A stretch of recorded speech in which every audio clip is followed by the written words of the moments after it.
Hey, my name is Jessica, and I'm going to be talking about 3 artifacts that represent who I am as a person. Those 3 items being my sketchbook, my whale watching guide, and my beloved camera. To start off with, I'm going to be referring to my most recent sketchbook. Ever since I was little, I loved to draw, which I can mostly blame on my dad, who was a furniture designer at the time. I thought it was super cool. I wanted to feel included, so I would mimic him. Sometimes sitting on his lap, scribbling away with crayons while he worked. It became my favorite hobby from that point on, and it's how I would wind up spending most of my free time.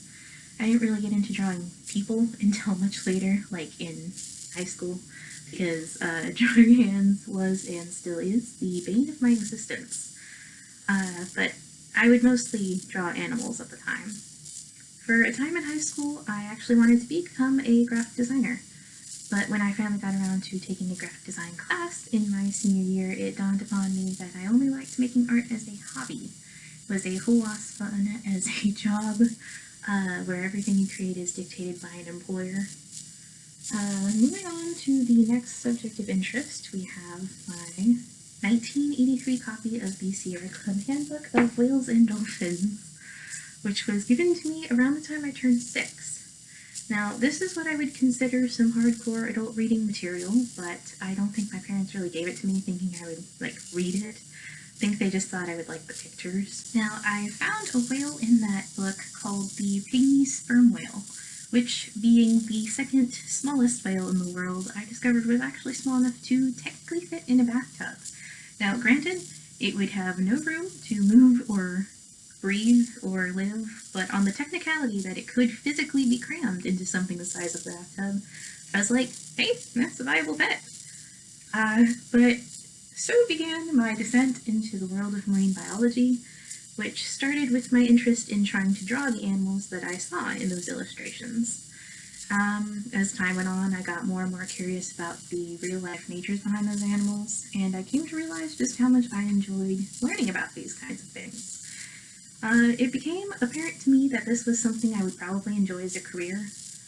I did end up straying from this idea in high school when I started getting really good at art, but I started to warm back up to it since I took an aquatic science class elective in tandem with my graphic design class, which was beginning to disillusion my artistic goals at that point. Now, lastly, we have my lovely, expensive camera, which I finally bought about 2 years ago. My interest in photography started back in middle school, back in 7th grade, which I believe is when I took my first photography class. The cameras we had in that class were those cheap brick-looking things with the little Wii remote straps on the sides to keep them from taking involuntary flying lessons. While those were fun, we did have to share those between 3 people, which I wasn't the biggest fan of. And it was at that point I kind of decided that someday I would want my own. I didn't really think much about it after that year. It kind of got moved to the back burner of my many aspirations. And I also didn't really take any other photography classes after that until high school. But when I took that graphic design class in my senior year, we actually had a few segments that were based around photography. And being a much better funded class, we got to use the real deal cameras. These still had to be shared, but we were allowed to essentially rent them out and actually take them home with us. So along the ways of doing that throughout the semester, I wound up checking out mine pretty much every week. I got really used to using this specific kind of camera. So ultimately that was what drove me to buy this model after about a year of saving up for it.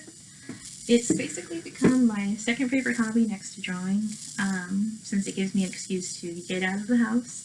And I mean, I like going on walks anyways. I just used to take pictures of the random things I'd find using my phone, which never really came out all that great. Now it's 20 times more satisfying because I can take these super glamorous shots of those same otherwise mundane things. Yeah, it's just some fungus growing on the side of a log, but if you take a picture of it from this angle with the UV lens on, it can look really cool. Now, overall, the whale watching guide, the sketchbook and the camera are more so representatives of my hobbies than my personality per se, but they're also the main things that have influenced me to take the path I've chosen in life, and they probably have been a big influencing factor in shaping my personality anyways.